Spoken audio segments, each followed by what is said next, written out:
I am an anxious person. I have a tendency to catastrophize and have been known to struggle when it comes to stepping outside my comfort zone. So why the hell did I decide to fly across the Atlantic by myself? The answer is Momocon, a yearly event held in Atlanta, Georgia, focused around animation and gaming that brings together industry professionals, online creators, and fandoms all under one roof. Back in high school, a lot of the YouTubers I watched would attend, and it always looked like a lot of fun. Still, I never thought I would ever go, mainly due to proximity. Then 4 years ago I launched my own channel and started befriending a bunch of other creators in the community. After listening to them all talking about their experience last year, I started genuinely considering if I should attend. So one night in late 2023, despite having nothing even remotely resembling a plan, I bought my convention pass, which meant no turning back. The next few months were spent sorting out plane tickets, hotels, and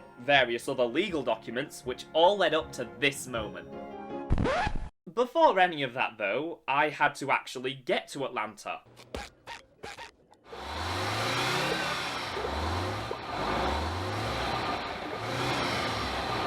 Once I had everything packed, including a bunch of stuff that I hoped to get signed at the convention, it was time for my biggest adventure ever to begin. First step was catching a 7:50 train to Manchester, where I would wait for my coach to London at 10:15. Okay, maybe getting there 2 hours early is a bit of overkill, but with how unreliable trains can be in the UK, I wasn't taking any chances. And sure enough, we are sorry that the 0748 Transpennine Express service to Manchester Airport is delayed by approximately 26 minutes. a quick 5-hour journey later, and I had made it to London, though there wasn't any time for sightseeing as I had to wait for my next coach that would take me to Heathrow Airport, which was another hour of travel. Now, I have never actually flown from a London airport before, and trying to look it up online was, to quote the 2005 hit film Chicken Little, a fusion of confusion with a few confounding things. There are multiple terminals at Heathrow, which is standard, but most are not within walking distance of each other, so you either have to get the London Underground or take a bus, like I had to, since the Holiday Inn I was staying at for the night is located in Terminal 4, whereas my flight the next day was from Terminal 3. It was actually quite fitting I was staying in a Holiday Inn for the night, since they were actually a rather big factor in me deciding to go through with this. Last summer, me and some friends went away for a few days, which we have done many times before, though this time around was different because we'd all booked our own separate hotels rather than as a group. Naturally, I was pretty nervous about the idea, but to my surprise, I ended up loving staying somewhere new by myself. So clearly, deciding to fly to the other side of the world was the next logical step. It's just the engine powering up. It's just the engine struggling. It's just a carp swimming around your ankles. This was it, the day I had been building up in both excitement and dread for these past few months. Anxieties be damned, I was going to get on a plane by myself and fly to Atlanta. This time around, I didn't have to walk far though, as there was a shuttle bus that stopped right outside the hotel. Maybe my luck was finally starting to change. On the ride over, it really hit me that this was happening, as slowly my anxieties melted away and were replaced with excitement, till we at last arrived at Terminal 3. Getting through the airport is the thing I was the most afraid of, that I wouldn't find where I'm supposed to go and would become easily overwhelmed, but it was all straightforward and very organised. I waited at check-in, said goodbye to my suitcase while praying under my breath it makes it to Atlanta, cause if it doesn't, I am screwed, then made my way through security, which I didn't film for obvious reasons, before getting spat out in duty-free. As mentioned, I have never flown from a London airport before, so made my way around trying to look for the typical fast food places, only to find a bunch of high-end clothing and accessory outlets. And since I can't eat a handbag, I stopped off at Boots to pick up a neck pillow, some drinks and some travel sickness tablets, walked around for a bit and got predictably lost until I learned they didn't even know what gate I was supposed to be at and would announce it at 3. However, when I went to go check on the departure board, the flight had been delayed by 20 minutes. But when I came back a few minutes later, they had suddenly announced my gate, so I started booking it, while also stopping to enjoy the moving sidewalks, of course. Once I'd made it and had my boarding pass checked, I got shuffled into a waiting room till it was time to board. While we were waiting for the plane, two people behind me complimented my SpongeBob bag, which I am pretty much used to at this point. But then a group of people in front of me started geeking out about my Steven Universe hat, which has never happened before. It was a lovely moment that made me realise a lot of the interests I have that are seen as rather niche in the UK are much more mainstream over in the States. And this week I was going to be surrounded by people who share my deep passion for all things animation. I found my seat and sat there in nervous anticipation for the flight taking off. And that's the worst part really, the slow build, the way the plane ends up leisurely driving around for almost 20 minutes until it suddenly shoots off into the sky. But clearly I survived. As I was in the middle section, I wasn't able to get any good views of the outside and was too awkward to ask someone if I could take a look, so enjoy these stock images and we can imagine what it might have looked like together. I also tried to get a little bit of sleep towards the end to recharge my batteries long enough to make it to the hotel, which just left me feeling drowsy. Having America. By this point, I was pretty much running on fumes and rapidly decreasing adrenaline. It was wild thinking about how 30 hours before this, I was sat on the floor of my house staring at my packed suitcase, wondering if I was even gonna be able to do this, or questioning if I should just crawl back into bed. But now I was here. I had conquered those fears and taken the biggest leap outside my comfort zone ever, leaving me with this overwhelming sense of pride and accomplishment. And this was only the beginning. Well, can we at least do some Muppet-style sightseeing first?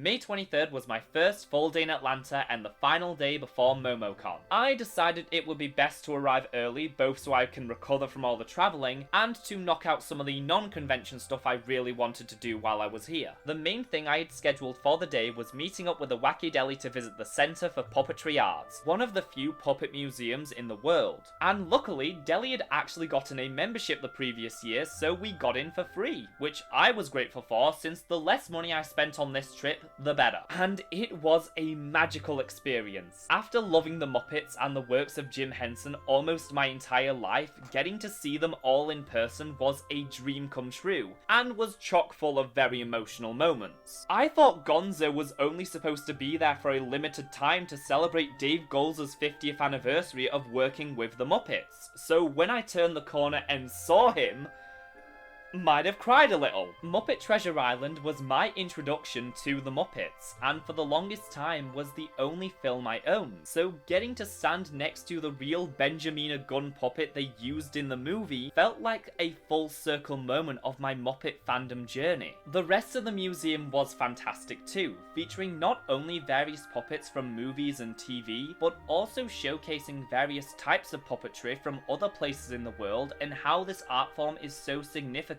to many different cultures. At the time, the main event of the centre was a limited Fraggle Rock exposition to promote the second season of the reboot. Even though my emotional connection to the Fraggles isn't as strong, it was still a joy to walk around and experience. They had set up this table where visitors could write a postcard to Uncle Travelling Matt, so we decided to indulge. I'm not expecting a response, mainly because I forgot to put my name or address, but I hope he gets a kick out of it. After that utterly magical afternoon, we made our way towards the convention centre to pick up our badges, hoping it would save some hassle tomorrow. With the day winding down, Deli invited me back to the Airbnb he was staying at with some friends, but when the door opened, I was completely taken aback when I was suddenly greeted by Offbeat Kiki, Hats Off Media, Toonrific Tariq, Man of a Thousand Thoughts, Hariana Hook, Chilixion, and others. I'd been talking to a lot of these guys on Discord for years by that point, so it took me a second to adjust to seeing them right in front of me. But it was wonderful. They were all so kind and welcoming as we just hung out and vibed the rest of the night till it was time for me to go back to the hotel. Absolutely pumped for the convention to start tomorrow.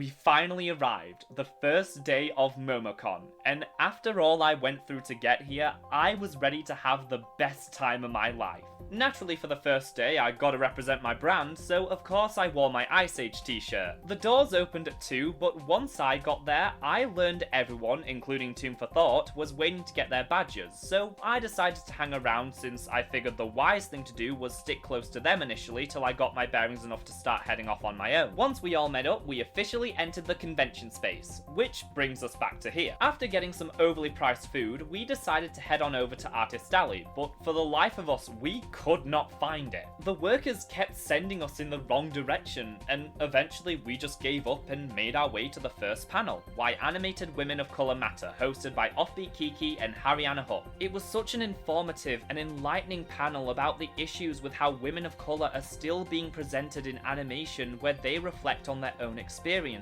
Following the panel, most likely due to the earlier escapades, we were all very much exhausted as everyone decided to head back to their house and invited me to tag along. We kinda spent the rest of the day chilling and watching cartoons.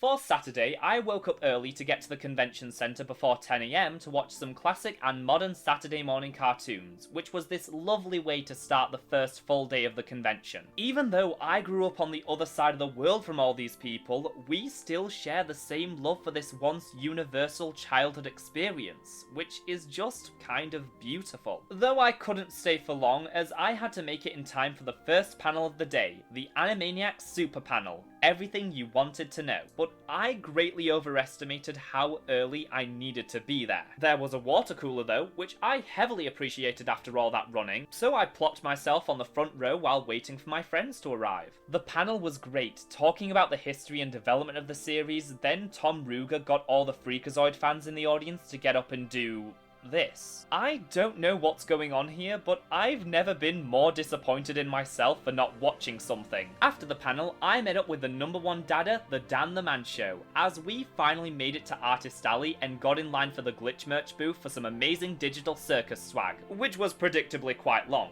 I was mainly there to get a Kane plush, but then I saw Kinger and realised that leaving him behind was not an option. I mean, just look at this gremlin man, how could you not want him in your home? And now, there was a SpongeBob trivia contest, which I sadly had to miss because I needed to head to the main theatre for the Aladdin panel, featuring Linda Larkin and Scott Wagner, where they discussed what it was like working on the movie and how it feels to be part of such a legacy, talking about recording the sequels and video games and all the other tie-ins that came after. Hi, my name is Jake. I'm an absolutely huge fan. I've actually flown from the UK to be here. Aladdin was the Aladdin was the first ever film I owned on DVD, and my question is, sometimes when making a Disney movie, the performers they chose for the characters will cause the animators to go back and change some things about how they are presented. Is there any way you're aware that you influenced how the characters are in the film? I think that we probably did because they record visually all of our sessions. So some of our gestures or natural movements would make their way into the character. But the character is created from the imagination of the animator. And a lot of people have a hand in directing the development of those characters. I think we're a little part of it. Yeah, I think that when the animators would come to the recording sessions, but they would also videotape every session and watch us say the dialogue and everything. But yeah, I mean, just in my case, I remember Aladdin, they had been working on it for a couple of years before I got the part. And so there are sequences like musical numbers and stuff where Aladdin looks much younger, because they hadn't landed on a voice yet. So I feel like once I officially had the job, then they settled on the character looking like the age that I was. I think that they went back and forth a lot, make him too old or too young. But I definitely like to think sometimes when I'm watching it that it seems like, oh yeah, that he has my mannerisms and facial expressions and hand gestures and stuff. Once I was back on the floor, I had a break before my next scheduled panel at 5:30, so I headed over to the Walk of Fame to get some stuff signed. I feel this is also the time to come clean on yet another big reason I decided to make this trip. While stepping outside my comfort zone and meeting all my creator friends in person was my original motivation, what tipped me over the edge was when they announced that Matt Brawley would be a guest at the convention. People who've been watching me for a while will hopefully remember when Amphibia ended, I made a very long video analysing the show and talking about the impact it had on me and my own journey of self-love. And there's a good chance you found the channel because right after I uploaded that video, Matt Brawley retweeted it, saying he'd watched the whole thing. Then practically overnight, it just blew up and kind of got me to where I am today. And without Matt, it might not have happened. Or at least not in that moment. So seeing he would be at Momocon and realising this might be my only chance to meet him, I thought it would be nice to go up and thank him in person. And after finding my way to the vendor's hall and waiting about 20 minutes, it was time. Nice to meet you. I have no idea if you remember me at all, but when Amphibia ended, I made a 2-hour video about the series, and shortly after that, you retweeted it. Was it the greatest love story? Yes, it was. Oh man, I love that so much.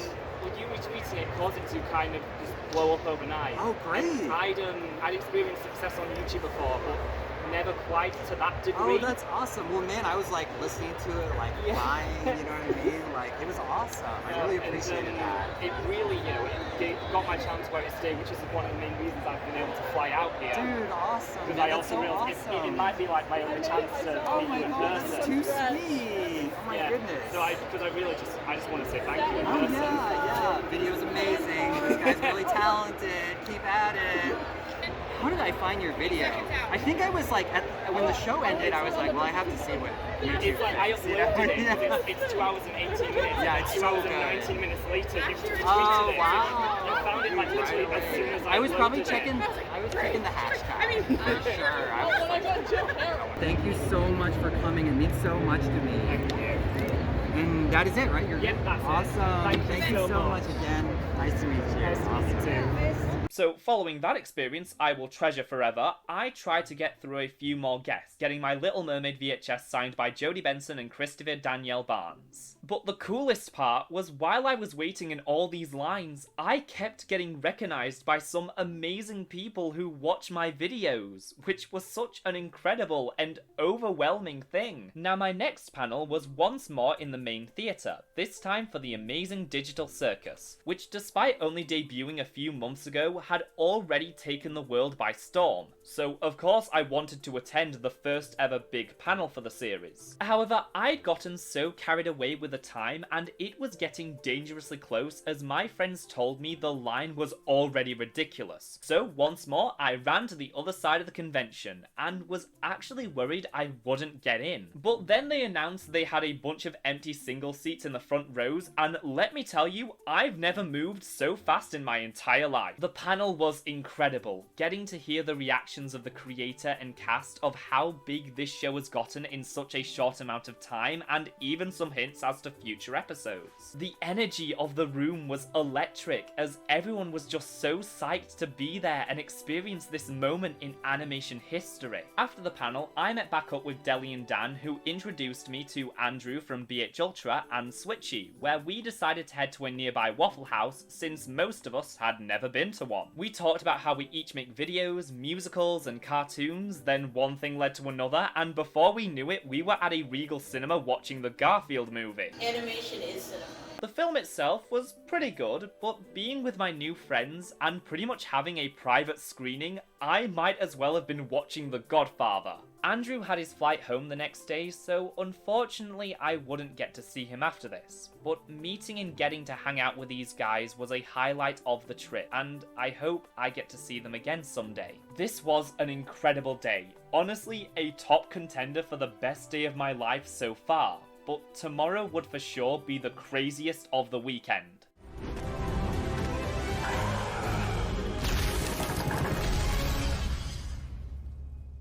Sunday was the day of our big community meetup for our animation Discord server, but I had some other stuff planned around that as well. I tried to get up bright and early to rush down to the exhibition hall right as it opened to ensure I got to see Dana Terrace today. Unfortunately, I wasn't the only one with that idea. Still, I was determined. After waiting in line for an hour, we were told Dana would be leaving for a panel and they didn't know when she'd be back. So I decided to wait it out. Hey, I flew thousands of miles to be here and this might be my only chance I ever have to meet them.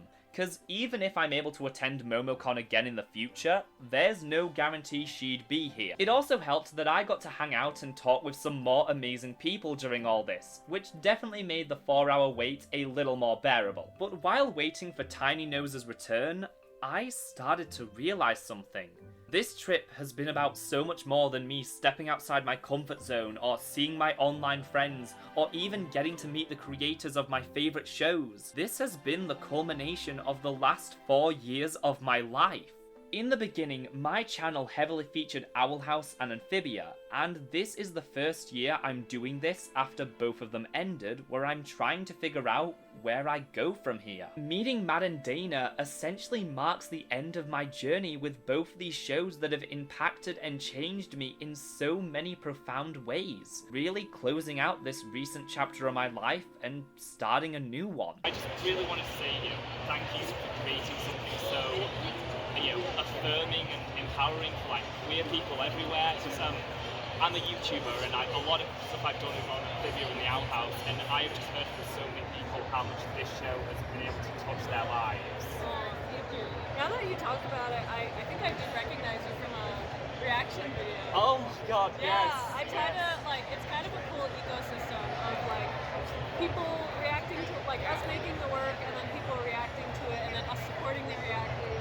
I had some time to kill before the big community meetup, so I was at last able to walk around Artist Alley and scope some things I might want to pick up. Might have gotten a little carried away though and had to run to the meetup. I'm not really sure what to say here other than we all had a wonderful time discussing indie animation and getting to meet so many like-minded people and hear their story. Once our time was up and many of us had split off, the group headed to get some food before deciding to chill until it was time for our next panel. During this, my friends taught me how to play Code Breakers, which was a lot of fun. The last thing scheduled for the day was Toonrific Tariq and Offbeat Kiki's panel, Why We Love Slice of Life Cartoons. After that was done, we went over to everyone's Airbnb for some karaoke where we proceeded to sing, and in some cases, dance late into the night. Oh, and we also had a viewing party for the new episode of Smiling Friends where this happened. Hello, I'm Daniel the Demon Slayer. I slay demons so you don't have to. Needless to say, we were all losing our minds over this.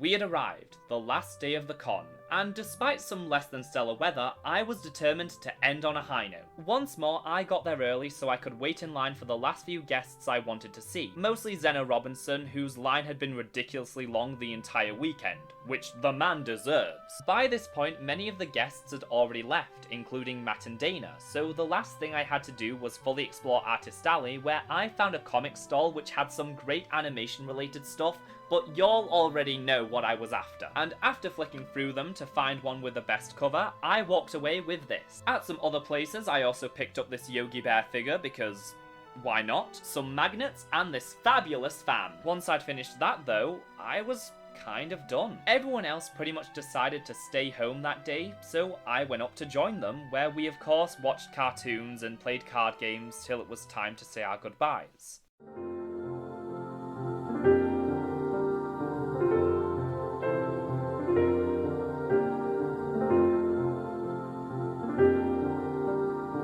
Would y'all believe I almost missed my flight? I ended up getting an Uber to the wrong terminal and had to take a shuttle bus because I guess we couldn't end this thing without one more classic Jake moment to tie it all together. Still, I made it, and after a 4-hour layover in Miami, I was Disney's Homeward Bound: The Incredible Journey. This whole trip was an overwhelming yet also wonderful and life-changing experience. I tried so many new things, got the chance to meet the people who created some of my favourite pieces of media, and most of all was able to form real connections with people that prior to this I had only occasionally spoken to on Discord, that I am now fortunate enough to call my friends. It's kind of funny really.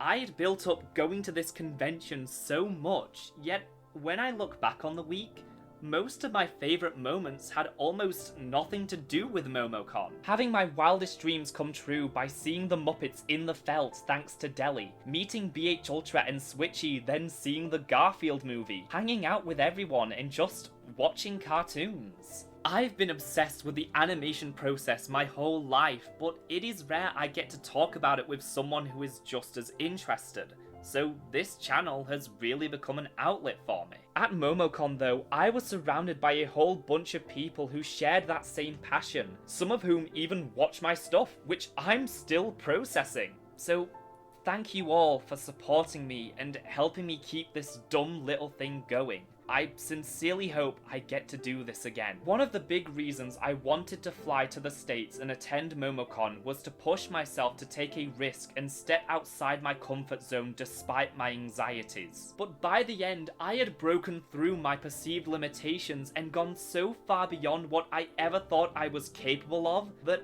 I'm not even sure my comfort zone exists anymore. That's Momocon. They said we were bad and they never came back.